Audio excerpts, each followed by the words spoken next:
Hello friends, आज हम लोग सीडीपी के 10 क्वेश्चन देखने जा रहे हैं। मैं रजनी किरण आप लोगों के सामने 10 क्वेश्चन लेकर के उपस्थित हुई हूँ। आप इस 10 क्वेश्चन को देखिएगा और अपना आंसर दीजिएगा और आप कमेंट भी कर सकते हैं कि आपने 10 क्वेश्चन में कितना आंसर सही दिए हैं। चलिए देखते हैं। सबसे फर्स्ट क्वेश्चन जो है वह विकास से संबंधित है कि निम्न में से कौन सा नियम यह सुझाव देता है कि शरीर के विभिन्न अंग विकास के विभिन्न चरणों में भिन्न भिन्न दरों से विकसित होते हैं।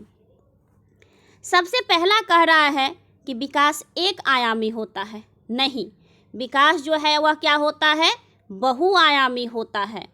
बी कह रहा है विकास एक दिशाई होता है। नहीं, विकास जो है वह बहुदिशाई होता है। सी कह रहा है विकास एक असतत प्रक्रिया है। नहीं, विकास जो है वह एक सतत प्रक्रिया है। सतत का मतलब होता है लगातार, यानी कि विकास जो है वह लगातार चलने वाली प्रक्रिया है। डी कह रहा है कि विकास की दिशा अधोगामी एवं शीर्षगामी में है। यस, विकास का जो दिशा है वह अधोगामी और शीर्षगामी है। अधोगामी का अर्थ होता है केंद्र से बाहर की ओर जाना और शीर्षगामी का अर्थ होता है सर से पैर की ओर चलना। तो हमारा आंसर क्या हो जाएगा? डी। डी ही हमारा राइट आंसर है। चलिए नेक्स्ट क्वेश्चन देखते हैं। नेक्स्ट क्वेश्चन है कि निम्न में से कौन सा कथन सही है। इसमें ऑप्शन नंबर ए में कह रहा है कि बच्चों का विकास एक सामाजिक सांस्कृतिक परिप्रेक्ष्य में होता है। हमें पहला ही सही लग रहा है कि बच्चों का विकास जो है वह सामाजिक और सांस्कृतिक परिप्रेक्ष्य में ही होता है। बी कह रहा है बचपन वह अवधि है जिसे 10 दिन या अवस्थाओं में बांटा जा सकता है। नहीं, इसे नहीं बांटा जा सकता है। बच्चों की सोच सामाजिक अंतःक्रिया से प्रभावित नहीं होती। बिल्कुल गलत है, क्योंकि बच्चों की सोच जो है वह सामाजिक सांस्कृतिक अंतःक्रिया से ही प्रभावित होती है। कहा जा रहा है कि बच्चों का विकास केवल आनुवांशिकता पर आधारित होता है। नहीं, बच्चों का विकास जो है वह सामाजिक और आनुवांशिक दोनों परिप्रेक्ष्य में होता है। तो ये भी गलत हो गया। तो option number A is a right answer. चलिए नेक्स्ट क्वेश्चन देखते हैं।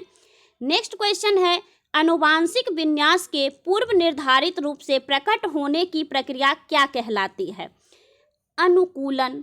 नहीं, क्योंकि ये आनुवांशिकता से रिलेटेड है। सामाजिक से अगर रहता तो अनुकूलन हो जाता, लेकिन ये आनुवांशिक विन्यास के पूर्व निर्धारित कर रहा है तो नहीं होगा।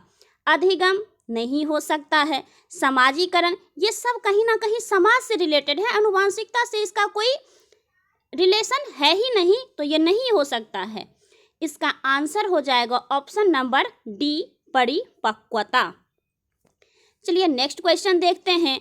नेक्स्ट क्वेश्चन है समाजीकरण का प्राथमिक और समाजीकरण का द्वितीय कारक। पहले पूछ रहा है प्राथमिक कारक और फिर पूछ रहा है द्वितीय कारक। देखिए, बच्चों का जन्म जो है वह किसी ना किसी परिवार में होता है और परिवार जो है वह कहाँ है? समाज में है। आप हमेशा याद रखिएगा, जब आपको प्राथमिक कारक पूछे तो परिवार ही होता है और द्वितीय कारक पूछे तो समाज होगा, उसके बाद विद्यालय आता है। लेकिन अगर ऑप्शन में परिवार है उसके बाद विद्यालय है तो परिवार जो है वह प्राथमिक में आ सकता है और विद्यालय जो है वह द्वितीय में आ सकता है। अब यहाँ बी ऑप्शन देखिए, यहाँ पे मीडिया और परिवार दिया है, तो पहले तो प्राथमिक में है तो परिवार आना चाहिए था, तो नहीं हो सकता है। पहले इसमें विद्यालय है जो कि द्वितीयक होगा, तो नहीं आप होगा, आंसर ही नहीं हो सकता। इसमें भी पहले मीडिया है तो नहीं हो सकता है। तो आंसर कौन सा हो जाएगा? Answer A, option number A is a right answer. चलिए नेक्स्ट क्वेश्चन देखते हैं। नेक्स्ट क्वेश्चन है लॉरेंस कोहलवर्ग के अनुसार 7 से 8 वर्षीय बच्चों में नैतिक विकास का आधार क्या है? सामाजिक व्यवस्था बनाए रखना? बिल्कुल भी नहीं, वो तीसरा में आता है। सामाजिक व्यवस्था जब बनाएगा तो वो किस स्तर में आता है? तीसरा में आता है, तो ये नहीं हो सकता है। सामाजिक अनुबंध बनाए रखना नहीं होगा। सार्वभौमिक वाला नहीं हो सकता। Option number is a C is a right answer. देखिए आप ध्यान रखिएगा कि स्तर 1 का बच्चा यानी कि स्टेज फर्स्ट का बच्चा जो है 4 से 10 का साल का उसका उम्र होता है, उसमें 2 ही चीज होता है।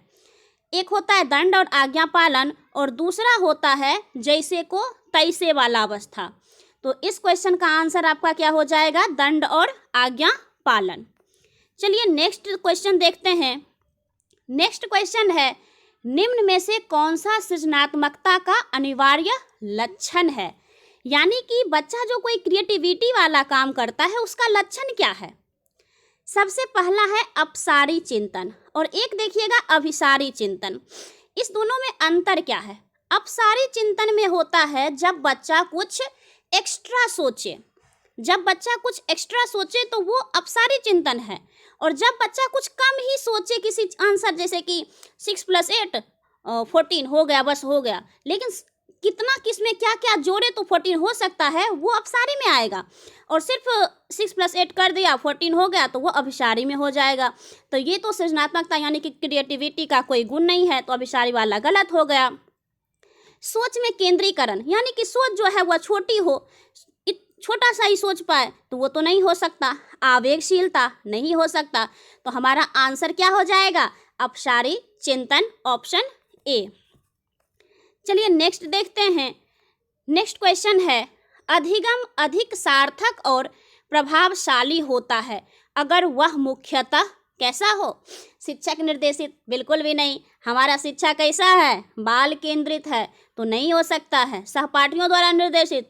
बच्चा जो है आजकल सहपाठियों से भी उतना मतलब क्या कह सकते हैं कि रिलेशन नहीं रखता है, वह उतना उसकी बातों को नहीं मानता है, तो ये भी नहीं हो पाएगा। पाठ्य पुस्तक केंद्रित? बिल्कुल भी नहीं। पाठ्य पुस्तक जो है वह बच्चों के मन के अकॉर्डिंग बनाया जाता है, ना कि किसी और के अकॉर्डिंग। स्वनिर्देशित यानी कि सेल्फ। तो option number is a D is a right answer. D क्या हो जाएगा? हमारा सही आंसर हो जाएगा। नेक्स्ट क्वेश्चन है, बच्चों के विकास का क्रम। चलिए देखते हैं। पहला है अमूर्त से मूर्त।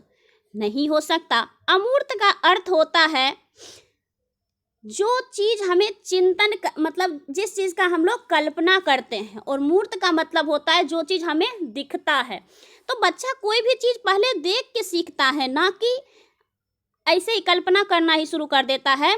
अगर यहाँ पर मूर्त से अमूर्त की तरफ रहता तो सही हो जाता, लेकिन यहाँ क्या दिया है? अमूर्त से मूर्त की तरफ, तो ये हमारा गलत हो जाएगा। बी में है सामान्य से विशिष्ट की ओर। चलिए देखते हैं, ये सही लग रहा है। नेक्स्ट ऑप्शन देखते हैं, पैरों से सर की ओर। कभी भी नहीं। बच्चों का विकास जो है वह सर से पैर की तरफ होता है, ये आप ध्यान रखिएगा। पहले सर का विकास तब पैर का विकास। विकास कैसे होता है? सर से पैर की तरफ। ये हमारा गलत हो जाएगा। फिर कहता है हाथ पैर से केंद्र की ओर होता है। बिल्कुल भी नहीं। हम अभी जस्ट बताए हैं कि सर से पैर की तरफ। तो हमारा आंसर कौन सा हो जाएगा? बी, सामान्य से विशिष्ट की ओर। चलिए नेक्स्ट क्वेश्चन देखते हैं। नेक्स्ट क्वेश्चन कह रहा है कि जीन पियाजे के संज्ञानात्मक विकास के किस स्तर पर बच्चे लंबाई व भार जैसे गुणात्मक आधारों पर वस्तुओं को व्यवस्थित कर पाते हैं? यानी कि यहाँ आप देखिएगा कि हर चीज बच्चा कर पा रहा है, लेकिन वो क्या नहीं कर पा रहा है? अमूर्त संरचनाओं की संक्रियात्मकता में कठिनाई महसूस करता है। तो सिंपल सी बात है, जब अमूर्त नहीं कर पा रहा है तो वह किस स्टेज में है? मूर्त वाले में है। Option number C is a right answer. चलिए नेक्स्ट क्वेश्चन देखते हैं। नेक्स्ट क्वेश्चन है, जीन पियाजे के अनुसार पूर्व संक्रियात्मक चरण में बच्चे निम्न में से क्या कर पाते हैं? पूर्व संक्रियात्मक अवस्था में ऑप्शन नंबर ए है प्रतिलोमिक चिंतन। नहीं। अनुक्रमिक वर्गीकरण नहीं कर पाता है। वर्गीकरण बच्चा किस अवस्था में कर पाता है? मूर्त अवस्था में कर पाता है। पूर्व संक्रियात्मक अवस्था जो है वह स्टेज जो है वह 2 से 7 वर्ष का होता है। इसमें बच्चा जो है मतलब क्या कह सकते हैं कि सामने आने वाली चीज़ों को देख पाएगा, समझ पाएगा, लेकिन कोई क्रिया नहीं कर पाता है। संरक्षण का गुण नहीं, ये सब मूर्त में आता है। तो सिर्फ और सिर्फ कौन सा बच गया है? प्रतीकात्मक खेल। यानी कि वो एक क्या कह सकते हैं कि छवि बना सकता है कि हाँ ये हो सकता है। थैंक यू फ्रेंड्स, 10 क्वेश्चन जो है वह पूरा हो चुका है। आशा करती हूँ आपको ये अच्छा लगा होगा। Thank you.